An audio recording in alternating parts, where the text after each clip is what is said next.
Barangay kag SK officials mahimo na makigbahin sa election campaign activities base sa ginpagawa nga mando sang COMELEC. Apang pahanugot may limitasyon.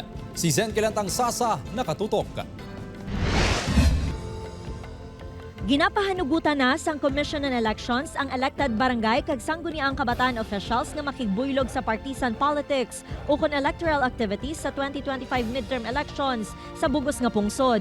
Buot silingon sini, pwede na ang among mga opisyal nga hayag nga magpangampanya sa ilang mga kandidato. Apang suno sa Iloilo City COMELEC, dapat hindi pag-abusuhan sa mga opisyal ang ila poder pareho sa paggamit sang propiedad sang gobyerno sa pagpamulitika. Ginaprohibit sila sa paggamit sang kwarta sang gobyerno or government resources like personnel, ang pundo, no? Ang pundo, mga equipments, mga property, let's say mga vehicles, no?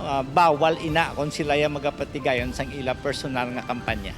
Pabor diri ang barangay kagawad sang San Pedro Molo. Inibangod makapakita man sila sang suporta sa ila nahamutan nga kandidato. Gina-endorse, depende na sa ila kung butuhon nila kung hindi. At least napakilala mo ang imo man nga kandidato.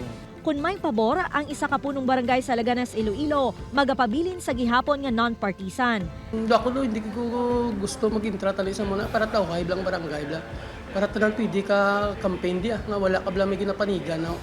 Hindi naman pabor ang pila ka botante bangod masami nga tunaan sang gamo ang pagpangampanya sang barangay official sa ilaga na suportahan nga kandidato. Pabayaan na lang nilang publiko kung anong choice ang publiko, sinong gusto nila botohon. Samtang nagumpisa na ang COMELEC sa syudad sa pag-inspeksyon sa mga eskwelahan nga himuon nga polling precincts agud masiguro nga manginhanda na sa pag-abot sang eleksyon.